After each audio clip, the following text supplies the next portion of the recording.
Tabelle habe ich. Na, liebe Nachwuchsproduzenten, kümmern sich ab.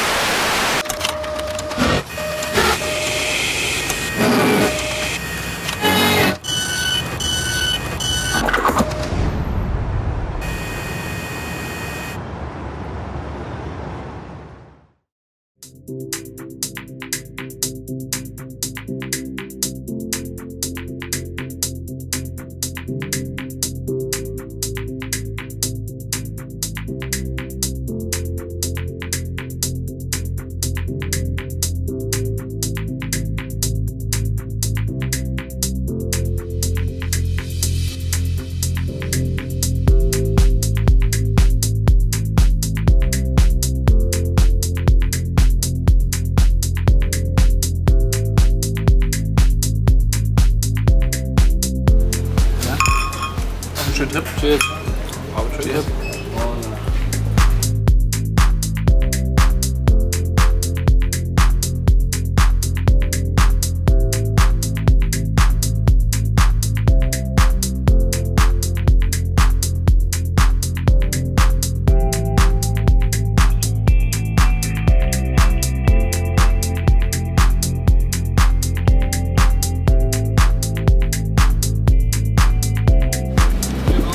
Sollen wir durchrutschen bitte?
Terminal 1.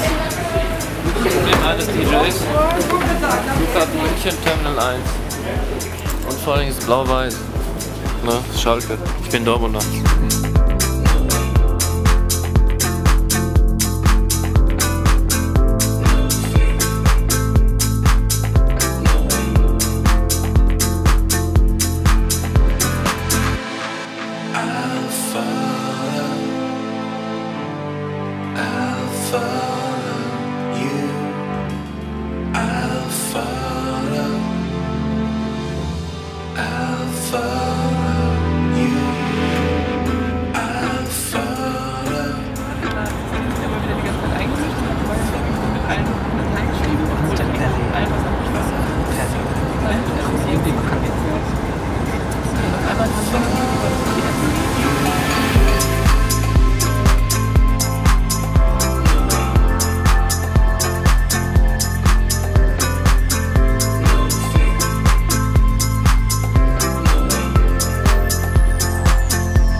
Mein technischer Assistent Daniel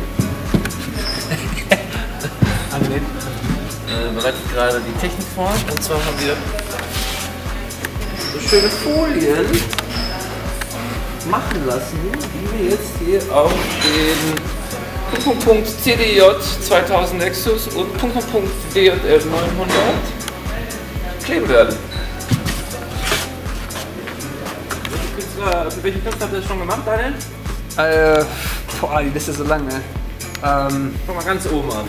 Ja, die Frage ist mal, was ist oben, ne? Also von den besten Verdiensten. Ja. Wir haben was für Tiesto vorbereitet, David Guetta, Steve Aoki, Laidback Luke, Fatboy Slim, Hip-Hop. Oh, Wu-Tang, klar. Wu-Tang auch? Oh ja, wir haben für Mathematics halt seinen Mixerbund. Ja. Und wir waren halt 4 Tage auch mit denen unterwegs halt, mit Method Man, Redman und Mathematics. Was noch? Boah, Nervo, Showtech, die sind ja mit gut mit dabei, jetzt momentan Dioro als Neueinsteiger, in den DJ Mac Top 100. Ja. Also, und habt ihr denn auch schon jemanden aus dem Bereich House, Deep House, also für jemanden aus dem Bereich House, Deep House sowas gemacht? Nein. Ante Perry.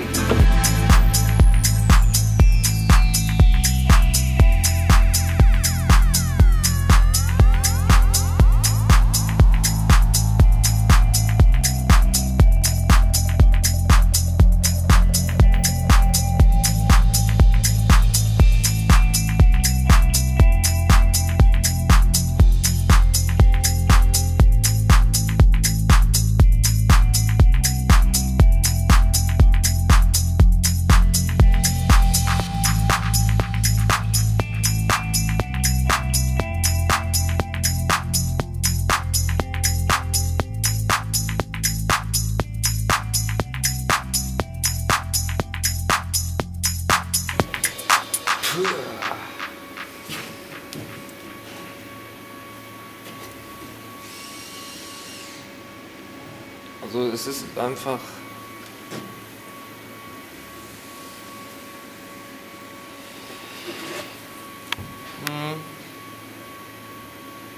Fett.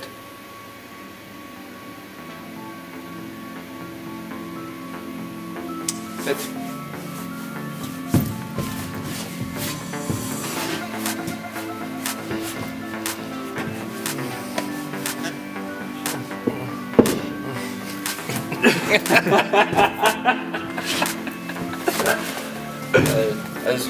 Also mega. Wirklich, wirklich mega.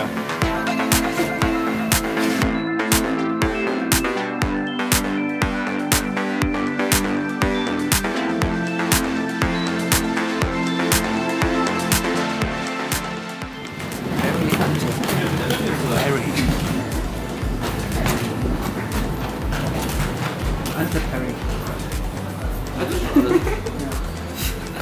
Perry. Genau, hier am besten beim Ja, Partner. Genau, von beiden.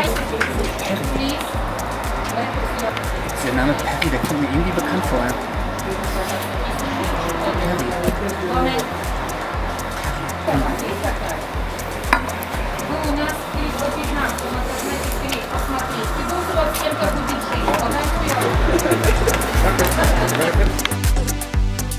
Perry.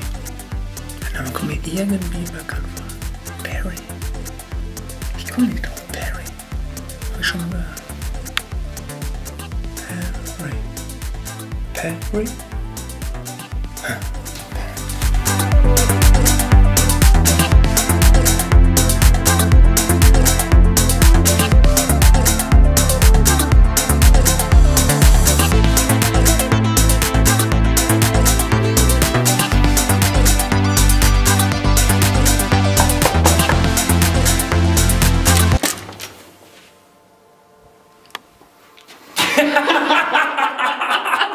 Na gut.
fand ich richtig geil.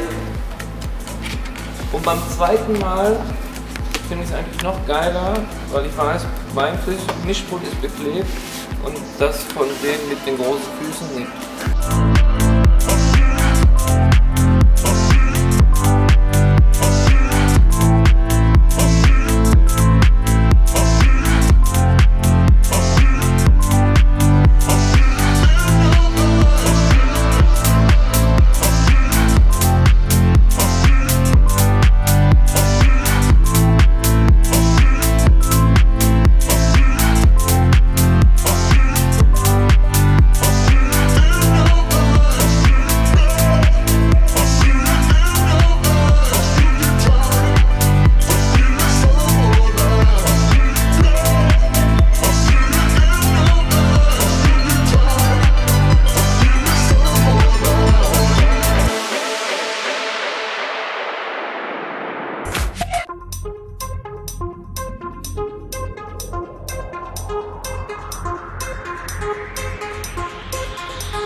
Seid ihr schon?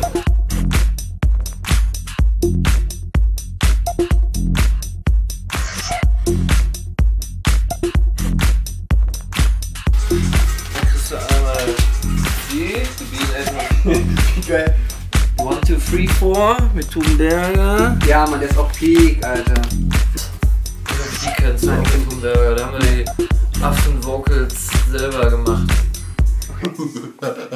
Das haben wir selber, ja, muss man anders. Nein. Das ist ja echt an.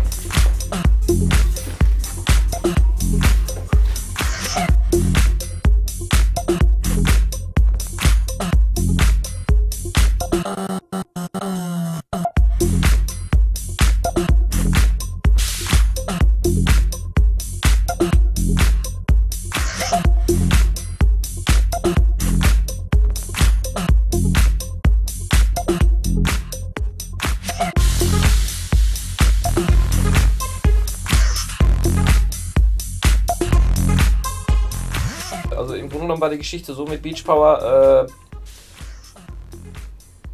mit Thubenberger zusammen die Platte produziert. Okay. Genau. Meine allererste Platte, überhaupt das erste Mal im Studio gewesen, die Erfahrung dort gemacht.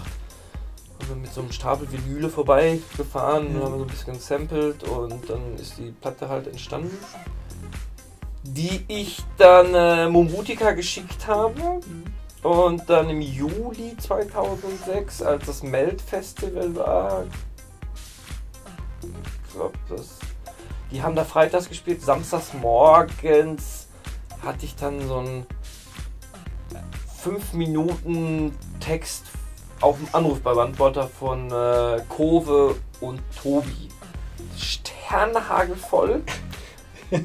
Das möchte ich auch gar nicht wiedergeben, was die da alle gesagt haben. Ne? Also die sind da schwer ausfallend geworden, aber haben Beach Power gespielt als letzte Nummer in ihrem Set, als gerade die Sonne aufgegangen ist. Und das allererste Mal auch dann bewusst gehört. Killer. Und dann ist wohl der ganze Platz abgebrannt. Also so war die von der Stimmung her. Und da haben die gesagt, ja komm, das müssen wir jetzt dann mal direkt rausbringen. Und dann haben die mich, habe ich dann zurückgerufen irgendwie und dann war dann klar, dass ich dann meinen allerersten Plattenvertrag bekomme. Geil, Mann. Ja, da habe ich mich auch natürlich gefreut wie ein Schneekönig. Klar, ja, cool, ey. Ja, das war geil. Ging los mit Beach Power und da hat sich auch noch, da hat er, glaube ich, 2000 Vinyle von verkauft. Ne? Cool. Ja. Und dann kam die Urknall auf Systematic. Also so ging es los mit den beiden Tracks, die natürlich die auch mit Thubenberger produziert. Aber also die Beach Power war eine reine Anteperi. So. Das war so ein Dankeschön von den Jungs an mich. So, weil ich habe den Jungs ein paar Sachen irgendwie gemacht für die in der Vergangenheit und das war dann so Payback. Und bei Urknall waren die dann halt selber mit im Interpret mit dabei, aber halt als Babylon Robots. Okay. Das war dann so deren darkes Alter Ego. Ja. Genau. Und die war dann bei Systematic. die dann rausgekommen. Und da hat sie, ich glaube, da haben sie sogar 5000 Vinyl verkauft. Also da gab es noch richtig ein Hype drauf, ja, Hype und keine Ahnung, wo die auf welchen Compilation die überall war. Und damit, auf diese beiden Nummern werde ich tatsächlich auch immer noch berufen so, also aber nicht reduziert, aber ja, die haben einfach ein Zeichen hingesetzt. Genau, also das sind zwei Nummern gewesen, also gut, dass ich diese Nummer gemacht habe, aber dann auch vielleicht Segen, dass ich diese Nummer gemacht habe, aber auch Fluch, dass das die ersten beiden waren, weil alles, was danach so kam, hat leider, obwohl so eine Human You oder eine Affentanz oder die eine oder andere Platte, die ich mit Columbo gemacht habe, die ich persönlich auch ziemlich geil fand, aber von der Außenwirkung waren das so die beiden, die am meisten Wirbel gemacht haben in der Welt, also in der ganzen Welt. Diese Nummer, also Urknall, war auch dafür verantwortlich, dass ich mein erstes Auslandsbooking bekommen habe in Belgien. Genau. Und immer wenn ich in Belgien bin, muss ich auch immer spielen. Damals konnte ich ja noch gar nicht produzieren. Ja. Das mache ich auch erst seit, eigentlich auch fast 3 Jahre. Also ein bisschen mehr als 3 Jahre. 3 Jahre, 1 Monat. Anfang 2011 habe ich mit der Radiosendung angefangen bei Ego FM. Da habe ich mir Equipment geholt für Mikrofon und sowas und natürlich ein Mac. Und dann habe ich über Radiosendung mache ich mit Ableton. Okay. Und über die Radiosendung habe ich dann immer mehr angefangen, dann halt auf Reisen immer mit Ableton rumzuspielen. Zuerst ganz viel mit Samples gearbeitet und dann halt irgendwann auch mal so ein Plugin aufgemacht und dann der erste Remix, den ich dann ganz alleine gemacht habe, oder der erste Track war dann tatsächlich ein Remix für Skint Records. Fett, Mann. Da war ich so ein bisschen in Zugzwang, die haben mich dann gefragt, ob ich das dann machen möchte. Und dann habe ich einfach gesagt, ja okay. Und dann musste ich halt abliefern und dann stand ich dann da und dann habe ich dann was abgeliefert und das war für Sergio Fernando. Das war das erste.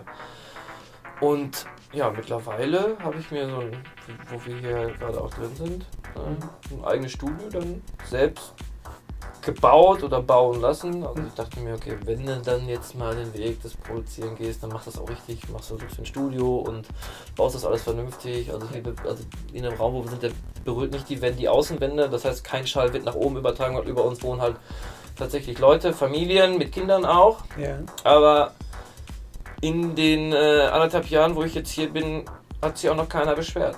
Die Radiosendung, hast du gesagt, damit hast du mehr gemacht, ne? Die Flashing Disco Sounds Radio Show, ja. Die läuft dann 2-mal im Monat auf Ego FM. Ego FM ist ein Sender, der in Bayern aktiv ist. Ja. Kann man natürlich auch hier über Satellit und Kabel empfangen, aber auch terrestrisch, das heißt über Antenne im Auto oder über einen Radioempfänger, ganz normal in München, Nürnberg, Würzburg, Regensburg und Augsburg. Genau, da wollte ich eigentlich schon immer machen, eine Radiosendung, weil ich das Format einfach ziemlich geil finde. So, Radiosendung.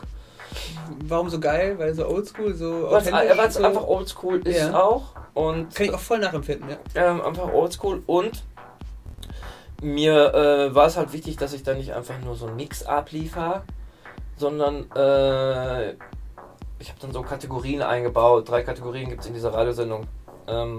Aus alt macht neu, heißt eine. Ja. Wo ich dann aufzeige, also aktuelle Tracks zeige, die halt, und die vergleichen mit dem Original, oder wo ein Sample vorkommt. Ja. Dann vergleiche ich halt das von früher mit dem von heute. Spiele ich halt beide zusammen, irgendwie miteinander, bla bla bla. Ja. Eine andere Kategorie ist der Künstlerwitz. Da erzählen Künstler Witze. Okay. Ganz stumm und platt.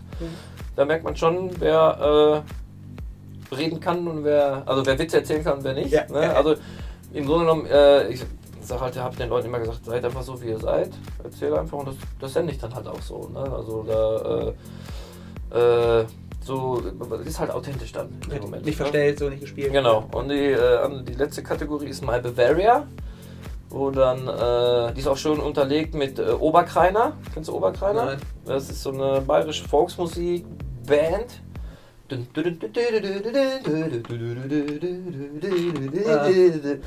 Genau, das läuft dann so im Hintergrund und dann erzählen Künstler Anekdoten, die sie im bayerischen Bundesland erlebt haben. Okay. So, wie zum Beispiel Dörte Döring ist auf dem Flur aufgewacht im Hotel. Weiß ja nicht warum. Tobi Tobsen hat die erste My Bavaria Story erzählt, wo sie am Oktoberfest auf dem Teufelsrad waren. Das ist auch so ein Rad, also so ein Oktoberfest, so ein Rad, was sich dreht. Ja, da gibt es einen Moderator, die spielen auch die ganze Zeit so bayerische Musik und die Aufgabe ist, so lange auf dem Rad zu bleiben, wie es nur geht. Und es dreht sich auch immer schneller und die Leute sind halt sternhagelvoll und fliegen da aus der Kurve durch die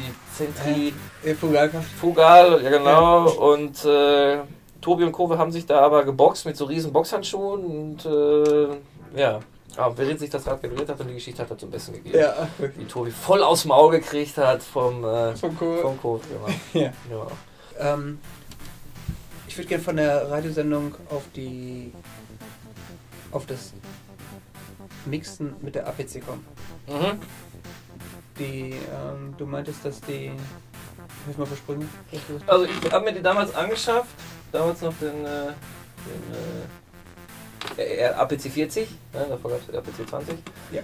Die habe ich mir angeschafft, weil ich ein bisschen weg von der Maus wollte. Ja, und weil ich die Radiosendung, die ich in Ableton mache, gerne hier über diese Regler mixen wollte. Weißt du, und dann habe ich mir so die hier belegt mit Tiefen, Mitten, Höhen, 2 Kanäle und dann ganz normal wie so ein DJ-Set, also wie man es in der Disco halt macht. Ja. Dann, ich bin ja in erster Linie bin ich ja DJ. So, das mit dem selber produzieren, auch wenn ich das jetzt sehr, sehr, sehr gerne mache, das wollte ich eigentlich nie machen. Weil ich bin in erster Linie nicht DJ. Vollblut-DJ, du kennst mich, hast mich gesehen, ich komme halt nicht so für eine Stunde vorbei, sondern wenn, dann spiele ich halt relativ lange. Und das war dann die Intention bei dem Ganzen, okay, dass ich da wenigstens das Gefühl habe, wie als DJ zu agieren. Ja. Auch wenn ich bei Ableton jetzt nicht unbedingt Geschwindigkeiten angleichen muss. Mhm. Und deswegen habe ich mir die halt geholt. Und da die dann halt schon mal da war, die APC, habe ich mit dem Flo Mazzotko da vor 2,5 Jahren in Kroatien die Entscheidung getroffen, nachdem wir ein paar Tracks zusammen gemacht haben, unter anderem auch bei Steve for Talent eine EP rausgekommen ist, Live-Projekt zu machen, wo wir die APC dann eingesetzt haben. Cool. Genau. Das war dann eine ganz andere Herangehensweise, überhaupt dann auch aufzutreten. Ja, das erste Set haben wir dann an meinem Geburtstag haben wir dann gespielt. Welches Jahr? 2012 war das. Genau, 2013. 2013 war das. Vor knapp 2 Jahren. Da haben wir die ganzen Produktionen, die wir selber hatten, dann halt aufgesplittet in die einzelnen Elemente. Mhm. Dann so ein Live-Set gebaut und dann, ich meine, okay, Live-Set. Ne, es gibt eine fertige Struktur. Jemand, der in der Band spielt, wird jetzt laut aufschreien und sagen, das ist ja jetzt nicht so live. So, weil halt, wir spielen ja jetzt nicht im Instrument, ne? Wir haben einen Controller, dann geht es halt von oben nach unten durch irgendwie, oder je mehr man sich natürlich damit auseinandergesetzt hat und das Ding halt beherrscht hat, bist du mal quer umgesprungen im Live-Set und hast einfach mal quer gemixt. So. Und das war so, deswegen haben wir das dann immer am Start gehabt. Im Bullet Club in München haben wir mit Mono Nero auch gespielt, ja, wo du ja auch mitfährst mit dem Music. Das war Silvester, genau. Das haben wir dann aber noch ein bisschen, da haben wir halt nicht nur die APC gehabt, sondern auch den Numark Orbit. Das ist auch so ein... Kenn ich. Also, sorry. Genau, dieser sieht aus wie so ein Pad für eine Konsole, und da haben wir das dann auch belegt und wir konnten halt durch den ganzen Laden rennen irgendwie, auf die Box gestiegen und konnten dann halt alles wireless halt kontrollen. So, und deswegen, also momentan haben wir, also ein bisschen länger her, dass wir live aufgetreten sind auch. Der Flo hat einen ganz normalen Job, den er vorher nicht hatte, weil er in der Gastro gearbeitet hat. Dementsprechend das vergesse ich dann auch immer, was für ein Luxus ich eigentlich, also den Luxus, den ich eigentlich habe, dass ich halt aufstehen kann, hier hinfahren kann und Musik mache. So, während andere aufstehen, zur Arbeit fahren. Ich fahre ja nicht zur Arbeit, ich fahre ja ins Studio. Ja, das ist jetzt für mich keine Arbeit. So, also größtenteils ist es keine Arbeit. Natürlich gibt es halt schon Vorgänge, die so ein bisschen nervig sind, wenn es darum geht, zum Beispiel Spuren zu exportieren oder so. Alles, was nicht so kreativ ist. Ja, das ist natürlich dann, aber ich würde es trotzdem nicht Arbeit bezeichnen. So. Dementsprechend, also das Projekt ist natürlich nicht aufgegeben oder sowas. Wir sitzen halt immer noch im Studio. Jetzt haben wir halt auf meinem Label Bean Ape eine EP rausgebracht in diesem Jahr. Lustigerweise, das kann man ja auch ganz ehrlich sagen, irgendwie, also die erste EP haben wir auf Kidball rausgebracht, hat da gute Columbo und Remix gemacht, die ist auch super eingeschlagen irgendwie. Zweite EP dann auf Bean Ape, unbekanntes Label, unbekannter Act, das sieht man dann auch schon direkt in den Verkaufszahlen, ganz gleich, wie geil die Tracks da eigentlich sind, so. Und dann haben wir nochmal einen Remix für Kant gemacht, der auf Kidball erschienen ist. Und ja, dann gab es nochmal eine Kooperation mit dem Flo, die dann bei Katamuk erschienen ist im September. Und mittlerweile, also wir sind, wie gesagt, der wohnt hier um die Ecke. Da, die Couch ist für mich immer da, ich habe sogar einen Schlüssel von der Wohnung. Ach cool. Ja. Genau. So, da ich ja jetzt nicht unbedingt, da ich ein bisschen außerhalb von Dortmund wohne, muss ich halt nicht immer hin und her gurken, da habe ich meine Sportsachen geparkt. Ja, aber nichtsdestotrotz habe ich dann irgendwann mal, als ich gehört habe, die neue APC draußen, dann dachte ich mir, die holst du dir auch direkt, weil die sieht erstmal geiler aus. So, Fortschritt, halt, die hat dieselben Funktionen, ist halt nur kleiner und handlicher und so ein bisschen ein schickeres Design gehabt. Und deswegen habe ich mir die dann auch direkt besorgt. Und umso schöner sehen die natürlich jetzt aus. Geklebt. Da freut man sich natürlich schon, wenn irgendwie der Name da steht. Natürlich schwarz-gelb, war mir ganz wichtig. Und jetzt Bosse, sind wir hier in Dortmund, dass wir ein bisschen Flagge zeigen. Genau. Schön. Und deswegen halt die APC. Ja. Oder grundsätzlich, also da muss man ja auch mal der Akai mal ein großes Dankeschön irgendwie aussprechen, die haben mich da unterstützt. Ich meine, hier steht ja die Akai Max 49 als MIDI-Keyboard, dann Alto, Newmark, das sind ja alles In-Music-Produkte, In-Music-Brands-Produkte, die mir teilweise halt einfach dann auch zur Verfügung gestellt worden sind, die ich dann teste und dann Feedback gebe. Bin ich ganz froh, dass ich das machen darf. Die habe ich dann halt gebeten, ein Sample Pack zu erstellen. Also man muss es sofort mal sagen, das ist jetzt nicht so ein Sample Pack, wie man, also es ist ein Sample Pack, wo ich gedacht habe, okay, mit meinen Fähigkeiten als Produzent das alleine auf die Beine gestellt zu haben. So, ne? Also wer da jetzt 1 Million Sounds erwartet, den muss ich da leider enttäuschen. Reduziert sich auf wirklich gute Claps, gute Hi-Hats, gute Percussions, 1, 2 Synthi-Loops. Dann habe ich ja noch analoge Synthesizer. Daraus habe ich dann auch das eine oder andere Drum-Element rausgenommen und dann mit dem Sample Pack gepackt. Und ja, das kann man dann bald bei Akai auf der Seite für lau downloaden. Für lau. Das gibt es ja heute auch kaum noch. Also eins, was immer irgendwie schon für meinen Sound gestanden ist, war die Ante Perry Clap. Da hört man bei Beach Power oder bei Urknall oder grundsätzlich mit Produktion tun. Weil ich hatte mich ja mit Thunberger gute Lehrer halt auch an der Hand. Ne? Da nimmt man ja halt nicht nur eine Clap, sondern halt mehrere, verteilt die im Raum und die geben dann die ganz große Clap. Das ist dann richtig, die muss knallen. So, und da wird man dann auch die eine oder andere knallende Clap in dem Paket finden. Ich mache nicht nur Musik für Peak Time. Ich mache einfach Musik frei nach Schnauze. Ja, so wie ich gerade Bock drauf habe. Und hatte ich mal mit der Peter Jürgens, mit dem ich sehr eng zusammenarbeite, weil der mischt meine Sachen. Also das muss man dazu sagen nochmal, dass das reine Produzieren, Arrangieren, das ist so Step 1, dann Step 2 ist das ganze Abmischen, die ganzen Spuren, dass das einigermaßen, dass das gut klingt, ja, also ich mache immer alles nach Gefühl. Grundsätzlich, also ich muss auch zugeben, ich kann auch keine Noten lesen oder sowas. Und wenn mir einer mit B-Dur um die Ecke kommt und Quinte und was nicht alles noch so gibt, da verstehe ich mal Bahnhof. Durch 3 Jahre Produzieren habe ich so mittlerweile die Klaviatur ein bisschen verstanden und welche Töne so zusammenhängen, aber ich kann da nicht spielen.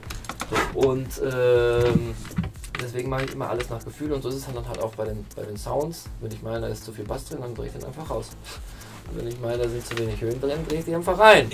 Ne? Oder leg dann den EQ dann drauf. Und so war es dann halt immer schon, dass ich alles nach Gefühl mache. Und wenn ich meine, das ist gut genug, dann gehe ich halt zum Peter, der mischt das dann halt ab. Und dann kommen wir dann zu Step 3. Das ist dann halt letztendlich das Mastern. Das macht er dann auch. Aber das ist halt schon wieder eine ganz eigene Wissenschaft für sich. Ja.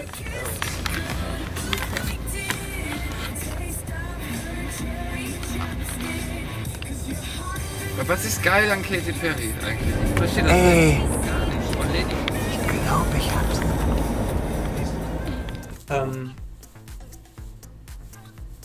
Ante Perry, ne? Ja, bin ich. Sag mal, bist du der Bruder von Katy Perry? Ne, das tatsächlich bin ich da schon gefragt worden. Ja. Schmunzel dann natürlich und sage nein, bin ich nicht. Ich mag auch die Musik gar nicht so sehr von Katy Perry. Nein? Nee, nicht so. Also, ich dachte, wir hatten die eigentlich zusammen voll abgefeiert im Auto da in München. Nee, weiß ich nicht. So habe nur ich die abgefeiert, oder? Wahrscheinlich du, da du ja mehr, also, ja, auch für mich gibt es halt immer zwei, ich unterscheide Musik in gute und schlechte Musik. Ja. Ja, natürlich höre ich auch, es gibt auch kommerzielle Musik, die ich gerne höre, aber Katys Musik ist jetzt, gehört da nicht zu. Nein. Aber ist auch nicht schlimm, ist halt nicht mein Geschmack. Ja, ist ja in Ordnung. Ja. Ich mag dann eher so Oldschool Hip-Hop, sag ich jetzt mal. Bin ich da mit dir. Ne? Auf jeden Also, Fall. Ja. Ich glaube auf dem Plattenteller, was hast du da gerade drauf? Dr. Dre. Kannst du was sagen? Na? Kann man immer im Hintergrund laufen lassen. Guter alter Hip-Hop. Genau, guter alter Hip-Hop. Ja, auf Vinyl natürlich. Ja. Das ist mir natürlich auch sehr wichtig. Ich finde es einfach auch sexy, was einfach anzufassen und vor allen Dingen meine Musik anzufassen, auch dann zu küssen, ja. Oder auch Musik von anderen zu küssen, die man geil findet. Und man kann sich halt aufhängen. Ja.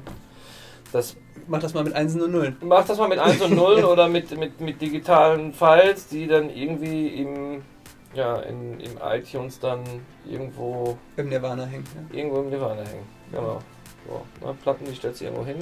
Gut, man weiß ja auch nicht ungefähr, aber ich sag mal, wenn man lange die Platte nicht mehr gespielt hat, dann muss man auch erst überlegen, wo die Platte ist, aber das Suchen ist irgendwie... Ja, ich weiß du, digging in the crates, you know? Ja, weißt genau. Du, das ist für mich auch immer das Geilste. Und der Geruch von einem Vinyl. Alter. Genau. Und Heiligabend ist dann immer auch so ein Date, wo ich dann, mal die ganzen alten Sachen auch so raushole und dann mit Vinyl dann immer noch von um die Ecke komme. Ja, klar. Das Geile war ja immer also früher, man hatte eine Plattentasche, da waren 80 Platten drin. Ja. Oder man hatte 2 Plattentasche, hatte man 160 Platten und damit musste man dann einfach klarkommen. Ich habe auch noch 5 Kurva-Boxen, weißt du, mit jeweils 100 Platten. Ja, boah, weißt du? da kann ich auch Geschichten erzählen auch. mit diesen Boxen, was ich mir da schon alles für Brüche geholt habe und wo ich die schon überall hingeschleppt habe, in die Alpen hoch, auf 3000 Meter, Kilometer weit geschleppt, Nervenzusammenbrüche, Schwächeanfälle gehabt, aber letztendlich...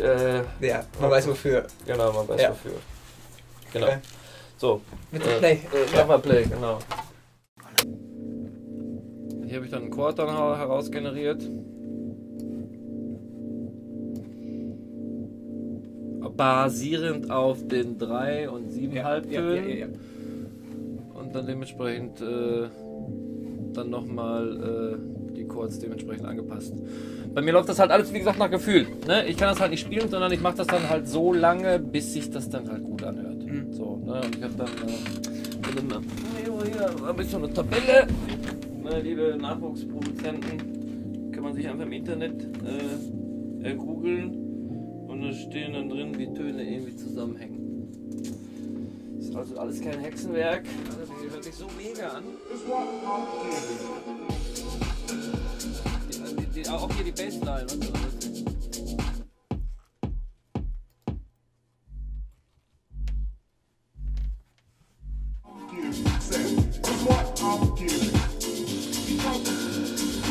Also der Track ist bei weitem noch lange nicht fertig. Aber ich mache das dann immer so, dass ich dann bis zum Ende produziere und dann geht es nochmal von oben nach unten durch und dann gucke ich, da wird bestimmt noch das eine oder andere kleine Instrument noch dazukommen. Und dann baue ich die ganzen FX ein, die es so gibt. Da greife ich gerne auf eine Menge Samples zurück, die ich habe. Hier, das ist auf der einen Platte und das ist auf der anderen Platte. Genau. Ich mache mal jetzt ein Projekt auf. Das ist nämlich ziemlich frisch. Da habe ich mit einem Sänger zusammengearbeitet, dem Cosmo Klein. Ah, ja. Und wie du hörst, ist diese Nummer eigentlich eher was fürs Radio.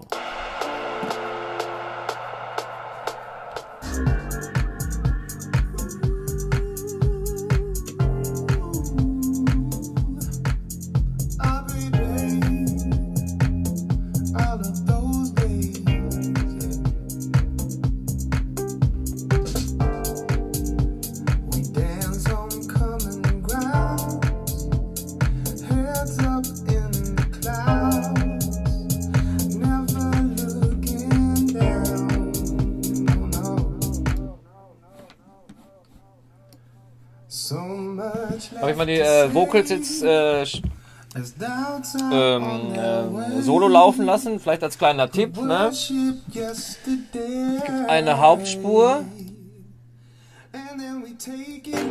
und dann habe ich die dupliziert, auf die rechte Seite gepackt, nochmal dupliziert, auf die linke Seite gepackt und eine vierte Spur eingefügt, die so leicht versetzt ist zu der Originalspur und dementsprechend hört sich das alles dann zusammen so an. So ungefähr wieder bei der Clap halt. Ja, nicht nur eine, sondern mehrere und dann ein bisschen versetzt im Raum verteilen. One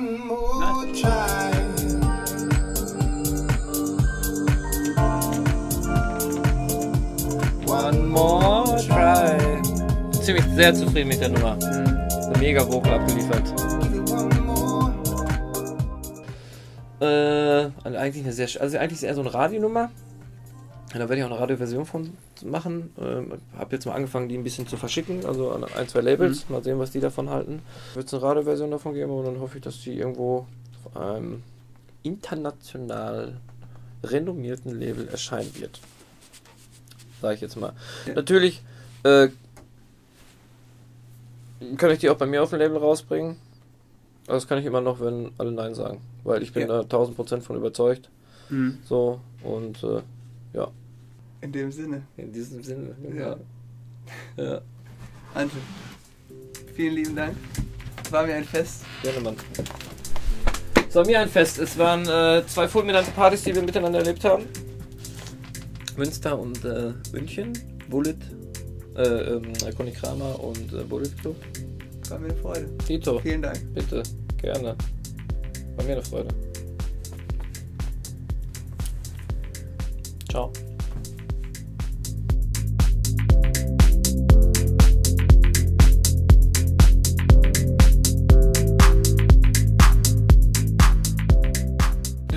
Du